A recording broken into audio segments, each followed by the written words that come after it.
சிவனின் அடையாள சின்னங்களை உடலில் தரித்து கொண்டு சிறப்பாக வாழ்வதற்கு வழிகாட்டியாக முன்னுதாரணமாக திகழக்கூடிய ஆன்மீக பெருந்தகை சைவ சித்தாந்த மாமணி சிவத்திரு ஆ வேலுச்சாமி ஐயா அவர்களை சிறப்புரையாற்ற வருமாறு அன்போடு அழைக்கிறேன். ஐயா வாங்க.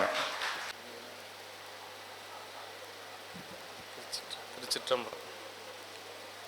நேசம் நிறைந்த உள்ளத்தால் நிலம் நிறைந்த மணிகண்டத்து ஈசனடியார் பெருமையினை எல்லா உயிரும் துளையெடுத்து தேசம் உய திருத்தொண்ட தொகைமுன் பணித்த திருவாளன் வாசமலர்மண் கழவணங்க வந்த பிறப்பை வணங்கும் திளைவால் அந்தனரை முதலாக சீர்படைத்த தொல்லையதாம் திருத்தொண்ட தொகையடியார் பதம் போற்றி ஒல்லையவர் புராணக்கதை உலகறிய விரைத்துரைத்த செல்லமொழி குன்றத்தூர் செக்கிழார் அடி போற்றி எல்லாம் வல்லெம்பெருமான் அருள்தரும் பன்னார்மொழி அம்மடன் அமர் திரு நனாவுடையாருடைய திருவடிகளை வணங்கி அருள்தரும் அன்னபூரணி தாயரமர் கைலாசநாத பெருமானுடைய திருவடி தாமரைகளை மனம் மொழி மெய்களாலே வணங்கி இந்த நிகழ்ச்சியை ஏற்பாடு செய்து கொண்டிருக்கக்கூடிய நம்முடைய போற்றுதலுக்கு மரியாதைக்கும் உடைய ரமேஷ்குமார், அதே போல் தலைமை பொறுப்பேற்று இங்கே அமர்ந்திருக்கக்கூடிய ஜெயபிரகாஷ் ஐயா அவர்கள், முன்னிலை வகித்து கொண்டிருக்கக்கூடிய ஐயா தனசேகரன் ஐயா அவர்கள் மற்றும் செங்குட்டவன் ஐயா அவர்கள், தங்கராஜ் ஐயா அவர்கள், அதே போல்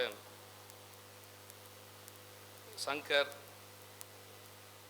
ஜெயராமன் ஐயா அவர்கள் அத்தனை பேருக்கும் அடியானுடைய பணிவான வணக்கத்தை தெரிவித்துக் கொள்கிறேன். அதே போல் இங்கே எழுந்தருளி இருக்கக்கூடிய அடியார் பெருமக்கள், அதுபோக ஜோதிட வல்லுநர்கள் நிரம்ப இங்கே எழுந்தருளி இருக்கிறார்கள். அத்தனை பேருக்கும் அடியானுடைய வணக்கத்தை தெரிவித்துக் கொண்டு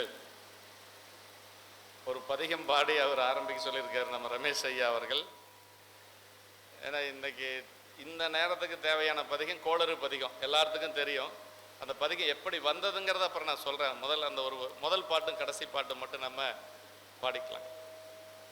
வேயுரு தோலே பங்கன் விடமுண்ட கண்டன் மிக நல்ல வீணை தடவி மாசரு திங்கள் கங்கை முடிமேலணிந்து என் உளமே புகுந்த அதனால் ஞாயிறு திங்கள் செவ்வாய் புதன் வியாழன் வெள்ளி சனி பாம்பிரண்டும் உடனே ஆசரு நல்ல நல்ல அவை நல்ல நல்ல அடியாரவர்க்கு மிகவே தேனமர் பொருள்கொளாலை விலை சென்னல் துண்ணி வளர் செம்பொன் எங்கும் நிகழ நான் முகன் ஆதியாய பிரம்மாபுரத்து மறை ஞான ஞான முனிவன் தானொரு கோளும் நாளும் அடியாரை வந்து நலியாத வண்ண முறை செய் ஆன சொல் மாலையோதும் அடியார்கள் வானில் அரசால்வரானை நமது. அன்பார்ந்த சிவனேஸ்வரர்களே, இந்த பதிகம் ஞானசம்பந்த பெருமான் பாடியது. ஞானசம்பந்த பெருமான் எந்த சூழலில் பாடியிருக்கிறார் அப்படின்னா, அதாவது இந்த சோதிடங்கள் இதெல்லாமே புராணத்தில் இருக்குது.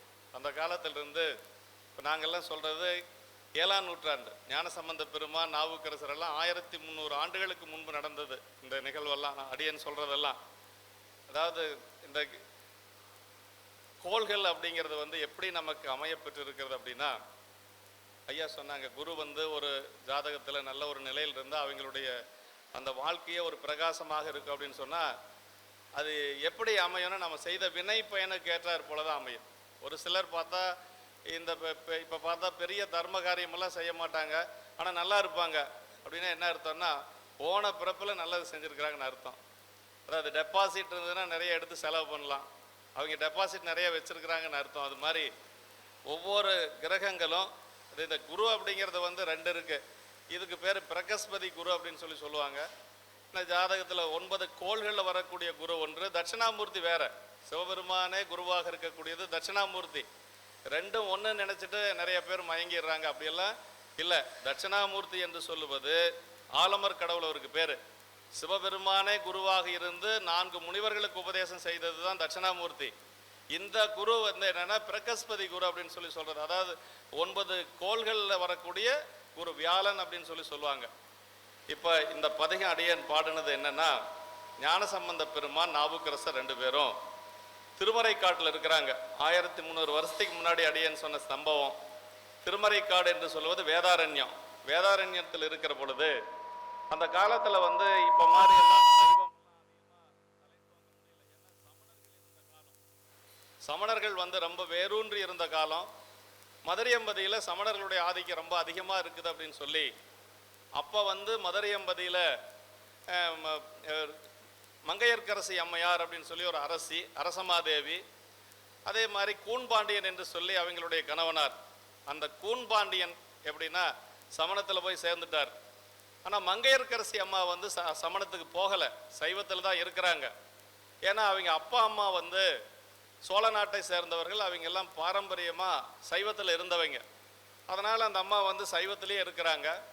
எப்படியாவது இந்த சமண இருளை நீக்கி சைவம் வந்து இங்கே ஒளிவர வேண்டும் என்று சொல்லி அம்மா என்ன செய்கிறாங்க அப்படின்னா, அந்த காலத்தில் எல்லாம் யாராவது ஒருத்தர் மூலமாக சொல்லி அனுப்பணும், ஓலை கொடுத்து அனுப்பணும், ஓலையில் எழுதி கொடுத்து அனுப்பணும். இப்போ மாதிரி தொலைபேசி வசதி எல்லாம் கிடையாது. இவங்க இருக்கிறது இங்கே இருக்கிறாங்க, வேதாரண்யத்தில் இருக்கிறாங்க. அம்மா வந்து மதுரையம்பதியிலிருந்து 2 பேர்த்த அனுப்பிச்சு இந்த மாதிரி மதுரைக்கு வரணும், ஞானசம்பந்த பெருமானுக்கு ஒரு ஓலை வருகிறது. ஞானசம்பந்த பெருமானுக்கு அப்போ வயசு என்னன்னு கேட்டிங்கன்னா 10 வயசு. நாவுக்கரசு பெருமான் கூட இருக்கிறார், அவருக்கு வயசு ஒரு 80 வயசு இருக்கும். வந்து அந்த ஓலை கொடுக்குறாங்க. அப்படி ஓலை கொடுத்து ஞானசம்பந்த பெருமான் என்ன செய்கிறாருன்னா, சரி நம்ம அம்மா கூப்பிட்றாங்க போகலாம் அப்படின்னு சொல்லி புறப்படுற பொழுது அப்போ தான் வந்து நாவுக்கரசு பெருமான் வந்து தடுக்கிறார். செல்ல இசையேன் அப்படிங்கிறார். அப்படின்னா நான் இங்கே போகக்கூடாது அப்படின்னு சொல்லி சொல்கிறார். ஏன் போகக்கூடாது அப்படின்னு சொல்லி சொல்கிற பொழுது அவர் அதுக்கு சொல்கிறாரு, இன்று நாளும் கோலும் சரியில்லை அப்படின்னு சொல்லி சொல்கிறார். அப்போ அந்த காலத்திலேயே நாளும் கோலும் சரியில்லைங்கிறத அப்பர்சாமி சொல்கிறார். நாளும் கோலும் சரியில்லை, கோள்கள் எல்லாம் இன்னைக்கு நல்ல நிலையில் இல்லை, அதனால் நீங்கள் போகக்கூடாது அப்படின்னு சொல்கிற பொழுது அதுக்கு ஞானசம்பந்த பெருமான் என்ன பதில் சொல்கிறாருன்னு கேட்டால், பரசுவது நம்பெருமான் கடல் என்றால் பழுது வந்து அணையாது. அப்படின்னா சிவபெருமான் திருவடியை வணங்கணும்னா எந்த ஒரு குற்றமும் வராது, இது உறுதியாக வந்து அவர் சொல்கிறார். அதுதான் வந்து இதை எப்படி நீக்கிக்கணும் அப்படிங்கிறதுக்கு வழி அங்கே சொல்லப்பட்டிருக்கு. அதனால் நான் சொல்கிறேன். அதாவதுங்க, ஞானசம்பந்த பெருமானுக்கு அப்போ வயசு 10 வயசு, பிராமண குழந்தை சொல்லுது அதெல்லாம் ஒன்றும் பண்ணாது. ஏன் ஒன்றும் பண்ணாது அப்படின்னா, சிவபெருமான் திருவடி வணங்குறவங்களுக்கு அதெல்லாம் கிடையாது அப்படின்னு சொல்லி சொல்கிறார். அப்போ நாவுக்கரசு பெருமான் என்ன சொல்கிறார் அப்படின்னா, சரி நீங்கள் தனியாக போகிறீங்க, நானும் கூட வரேன் அப்படின்னு சொல்லி சொல்கிறார். அதுக்கு அவர் என்ன சொல்கிறாருன்னா, நான் ஒருவனே போதும், எனக்கு ஆலவாய் பெருமானுடைய திருவருள் கூட வருது, அதனால் நான் ஒருவனே சென்று அவர்களை வென்று வருவேன் என்று சொல்லி அதே மாதிரி போனார். அந்த சமணர்களை எல்லாம் வென்று அங்கே சைவத்தை நிலைநிறுத்தி அந்த சூழ்ச்சிகளை எல்லாம் வென்று வெற்றி வாகை சூடி வந்தவர் ஞானசம்பந்த பெருமான். இப்படி ஞானசம்பந்த பெருமான் அவதாரம் செய்கிறது பொழுது சேக்கிழார் பெருமான் சொல்கிறாருங்க, அவருடைய ஜாதகம் எப்படி இருந்தது அப்படிங்கிறத சொல்கிறாருங்க. அப்போவே சொல்லியிருக்கிறாங்க, அருக்கன் முதல் கோல் அனைத்தும் அழகிய உச்சங்களில் அப்படின்னு சொல்லி சொல்கிறார். ஞானசம்பந்த பெருமான் அவதரித்தது திருவாதிர நட்சத்திரம். திருவாதிர நட்சத்திரத்தில் அவர் அவதரிக்கிறார். அந்த நாள் எப்படி இருந்தது அப்படின்னா, அவர் அவதரித்த பொழுது அத்துணை கிரகங்களும் வந்து உச்சத்தில் இருந்துதான். சேக்கிழார் பெருமான் சொல்றார், அருக்கன்னா சூரியன் முதலாக அனைத்து கோள்களும் உச்சத்தில் இருந்தது என்று சொல்லி சேக்கிழார் பெருமான் பெரிய புராணத்தில் சொல்லியிருக்கார். அருக்கன் முதல் கோல் அனைத்தும் அழகிய உச்சங்களிலே என்று சொல்லி அப்புறம் திருவாதிரை நாள் சிறப்பாக விளங்க என்று சொல்லி ஆதிரை தான் அவர் பிறந்த நட்சத்திரம், ஆதிரை நட்சத்திரம். இப்படி அந்த குழந்தை அவ்வளவு தூரம் வந்ததுக்கு என்ன காரணம்னா, அதனுடைய கோள்கள் வந்து அந்த குழந்தைக்கு எல்லாமே உச்சநிலையில் இருந்தது என்று சொல்லி அங்கு பெரிய புராணத்தில் சொல்லப்பட்டிருக்கிறது. அதே மாதிரி சுந்தரருடைய திருமணம், அவருக்கு திருமண ஏற்பாடுகள் செய்கின்ற பொழுது அதே மாதிரி தான் எல்லாம் இந்த ஜோதிட வல்லுநர்கள் அப்படின்னு சொல்லி சொல்லுவாங்க. அதாவது என்னென்னா, நமக்கு பின்னாடி அடுத்து நம்ம எந்த நிலையில் போகலாம் அப்படிங்கிறத வந்து கணிச்சு சொல்கிறதுக்கு ஒரு நல்ல ஒரு அறிஞர்கள் வேணும். இப்போ நம்மளை வந்து ஜாதகத்தை பார்த்து இப்படி இருக்குது அப்படி இருக்குனால நம்ம ஒரு முடிவு செய்ய முடியாது. ஏன்னா அவங்களுக்கு பேரை என்ன சொல்லுவாங்க அப்படின்னா, ஜோதிடர்களுக்கு பேர் ஜோதிட வல்லுநர்கள், இல்லைன்னா ஜோதிட அறிஞர்கள் அப்படின்னு சொல்லி அந்த காலத்தில் சொல்லப்பட்டிருக்கு பெரிய புராணத்தில். ஆனால் கம்பன் மட்டும் கணித மாக்கல் அப்படின்னு சொல்லி சொல்லுவார். ஏன்னா ராமன் வந்து முடிசூட்டுவதற்காக நாள் நேரமெல்லாம் குறித்து தான் முடிசூட்டுறாங்க. ஆனால் அந்த முடிசூட்டப்பட்ட நேரத்திலே அவன் காட்டுக்கு போக வேண்டியதாக போச்சு. அதனால் வந்து கம்பனுக்கு கொஞ்சம் கோபம், கணித மாக்கல் அப்படின்னு சொல்லி அந்த இடத்துல சொல்லுவார். ஆனால் இங்கே பெரிய புராணத்தில் அப்படியெல்லாம் வராது. பெரிய புராணத்தில் என்ன சொல்கிறாங்க அப்படின்னா, கணித நூல் வல்லுநர்கள், கணித நூல் அறிஞர்கள் என்று சொல்லுவாங்க. இப்படி நமக்கு அந்த காலத்தில், அதாவது 4 வேதங்கள், ஆகமங்கள், 6 அங்கங்கள் அப்படின்னு சொல்லி சைவத்தில் இருக்கு. 6 அங்கம் அப்படிங்கிறதுல ஒன்று வந்து சோதிடம். அதனால வந்து சோதிடம் என்று சொல்லுவது, அதாவது நம்மளுடைய நாம் இப்ப செய்யக்கூடிய வினை பயனுக்கு ஏற்றாறு போல நம்முடைய கிரகங்கள் வந்து நமக்கு அமையும். அதன்படி தான் பலன்கள் நடக்கும். இதை வந்து நம்ம கொஞ்சம் மாற்றிக்கொள்ள வேண்டும் என்று சொன்னால் அந்த வேயுறு தோழி பங்கன் விட முண்டகண்டன் மிக நல்ல வீணை தடவிங்கிற பதிகத்தில் என்ன சொல்றாருன்னா, வேயுறு தோழி பங்கன்னா மூங்கில் போன்ற தோள்களுடைய உமையம்மையை ஒரு பாகத்திலே உடைய சிவபெருமான், அதாவது ஆழகால விசத்தை உண்ட சிவபெருமான் என்று சொல்லி, அப்படிப்பட்ட சிவபெருமான் என்ன சொல்றாரு, அப்படிப்பட்ட சிவபெருமானுடைய அடியார்களுக்கு இது என்ன சொல்றாரு, வேயுறு தோழி பங்கன் விடமுண்ட கண்டன் மிக நல்ல வீணை தடவி மாசரு திங்கள் கங்கை முடிமேல் அணிந்து என் உளமையை புகுந்ததனால், அதாவது மேலே சந்திரனை சூடி இருக்கிறார். அதே மாதிரி அவர் கண்டத்தில் வந்து விஷத்தை வச்சிருக்கிறார். இப்படியெல்லாம் அவருடைய உருவத்தை சொல்லிட்டு அவர் என்ன சொல்றாரு, ஞாயிறு திங்கள் செவ்வாய் இதெல்லாம் வந்து கோள்களை சொல்றார். ஞாயிறு திங்கள் செவ்வாய் புதன் வியாழன் வெள்ளி சனி பாம்பு 2ங்கிறது ராகு கேது அப்படிங்கிறது, வியாழன் என்று சொல்லுவது குரு. இப்படி எல்லாமே வந்து எல்லா கிரகங்களும் வந்து என்ன செய்யணும் அப்படின்னா அடியார்களுக்கு நல்லதை தான் செய்யணும் என்று சொல்லி ஞானசம்பந்த பெருமான் அங்கே சொல்றார். ஞாயிறு திங்கள் செவ்வாய் புதன் வியாழன் வெள்ளி சனி பாம்பு 2 உடனே ஆசரு நல்ல நல்ல அவை நல்ல நல்ல அடியாரவர்க்கு மிகவே என்று சொல்லி, இப்போ அடியார்கள் சிவபெருமானுடைய திருவடி வணங்கக்கூடியவர்களுக்கு இந்த கோள்களால் எந்த ஒரு துன்பமும் வரக்கூடாது என்று சொல்லி ஞானசம்பந்த பெருமான் சொல்லியிருக்கிறார். ஆனாலும் கூட என்னன்னா உலக இயற்கை அப்படின்னு சொல்லி ஒன்று இருக்குது, நியதி அப்படின்னு சொல்லி இருக்குது. அந்தந்த கிரகங்களுடைய ஒரு ஆட்சி, அந்தந்த கிரகங்களுடைய திசை புத்திகள் வருகின்ற பொழுது எல்லாத்துக்குமே ஒரு கஷ்டங்கள் இருக்கும். ஆனால் எங்களுக்கு என்னென்னா நாங்கள் எதுவும் பரிகாரமெல்லாம் செய்ய மாட்டோம். ஏன்னா நீங்களாம் நிறைய பரிகாரமெல்லாம் சொல்லுவீங்க. நாங்கள் ஒரே ஒரு பரிகாரம், எங்கள் சாமியை நினச்சி உட்காந்து பதிகம் பாடுவோம், அவ்வளோதான் எங்கள் பரிகாரம், வேறு ஒன்றும் கிடையாதுங்க. ஆனால் அது வர மாதிரி தான் இருக்கும். ஏன்னா நாம் பெரிய அப்படியே வானத்திலேருந்து இங்கே வந்து குதிச்சிடல, அங்கே பெருமான வழிபாடு செய்யக்கூடிய அடியார்கள். ஆனால் எப்படி நாங்கள் போக்கிக்கிறோம் அப்படின்னா இறைவனுடைய திருவடியை வணங்கித்தான் நாங்கள் போக்கிக்கிறோம். வேற எந்த ஒரு பரிகாரமும் நாங்கள் செய்ய மாட்டோங்க. ஆனால் எல்லாத்துக்கும் வர மாதிரி கஷ்டங்கள் வர மாதிரி வரும். ஆனால் சாமி எப்படியாவது அதை வந்து விலக்கி கொள்ளுவார். அதுதான் உலகத்தில் இருக்கக்கூடியவங்களுக்கும் எங்களுக்கு இருக்கக்கூடிய ஒரு வேறுபாடு என்னன்னு கேட்டால், அதாவது பதிகம்தான் எங்களுக்கு. ஐயா சொன்னார் இல்லைங்களா, அந்த 3 நாள் யாத்திரையெல்லாம் செல்லுகின்ற பொழுது முழுக்க முழுக்க வேற நாயங்கள் எல்லாம் எதுவுமே இருக்காது. பெரிய புராணம் இருக்கும், சைவ சித்தாந்தம் இருக்கும், இப்படி திருமுறைகள் தான் நமக்கு இருக்கு என்று சொல்லி இந்த ஒரு அருமையான ஒரு நிகழ்ச்சி நல்லா கஷ்டப்பட்டு ரமேஷ் ஐயா ஏற்பாடு பண்ணியிருக்கிறாரு. ஆனால் கூட்டங்கள் குறைவாக இருக்கிற மாதிரி இருக்குது. ஒரு வேளை அழைப்பே அவ்வளோதான் கொடுத்தாங்களேன்னு எனக்கு தெரியல. இருந்தாலும் பரவாயில்லை. ஆனால் இருக்கக்கூடிய நீங்கள் எல்லா சோதிடர்கள் வந்து என்னென்னா உங்களை நம்பி மக்கள் வந்து வர்றாங்க. நீங்கள் சொல்கிறத வந்து வேதவாக்கா அவங்க கேட்குறாங்க. நீங்கள் பரிகாரங்கள் செய்ய சொன்னாலும் கூட பரவாயில்லை, சிவபெருமானை வழிபாடு செய்ய சொல்லுங்க.